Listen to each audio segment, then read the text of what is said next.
আসসালামু আলাইকুম। বাংলাদেশ বেতার রাজশাহী স্থানীয় সংবাদ পড়ছি সিরাজি ফেরদৌস শাহরিয়াজ। আজ পবিত্র আশুরা হিজরি 1448 সনের মহরম মাসের 10 তারিখ।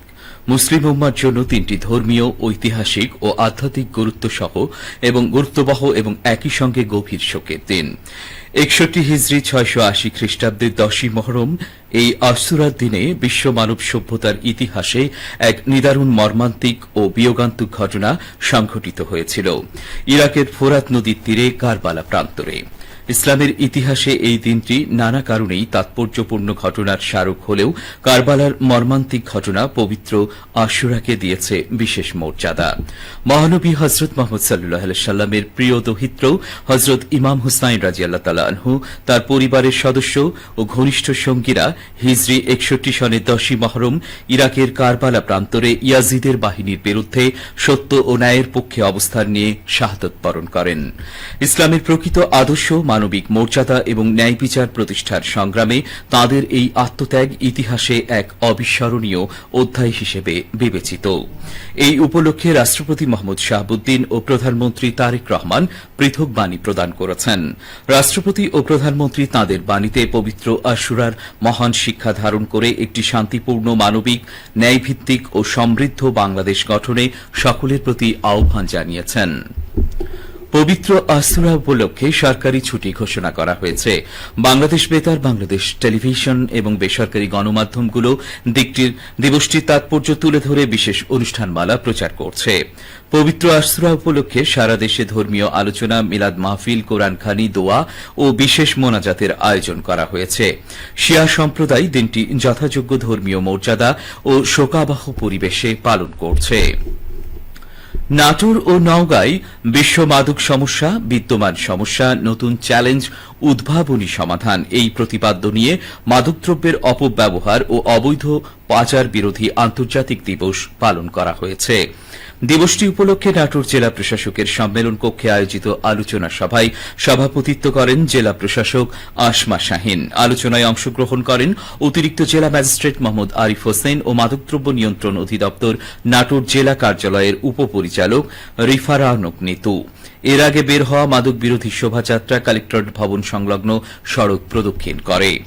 এদিকে আমাদের নওগাঁ সংবাদদাতা জানান, নওগাঁয় মাদকদ্রব্যের ব্যবহার ও অবৈধ পাচার বিরোধী আন্তর্জাতিক দিবস উপলক্ষে আজ সকালে সার্কিট হাউস চত্বরে ফেস্টুন উড়িয়ে কর্মসূচির উদ্বোধন করেন জেলা প্রশাসক মোহাম্মদ সাইফুল ইসলাম। এরপর সেখান থেকে একটি র্যালি বের হয়ে প্রধান প্রধান সড়ক প্রদক্ষিণ শেষে জেলা প্রশাসকের সম্মেলন কক্ষে গিয়ে শেষ হয়। পরে আলোচনা সভায় নওগাঁর পুলিশ সুপার তরিকুল ইসলাম, সিভিল সার্জন ডা আমিনুল ইসলাম, স্থানীয় সরকারের উপপরিচালক ও নওগাঁ পৌরসভার প্রশাসক TMA মমিন, জেলা মাদকদ্রব্য নিয়ন্ত্রণ অধিদপ্তরের উপপরিচালক মোহাম্মদ আলমগীর হোসেন বক্তব্য প্রদান করেন। বগুড়ায় আয়োজিত দিনব্যাপী জব ফেয়ারে তাৎক্ষণিকভাবে 148 জন চাকরি পেয়েছেন।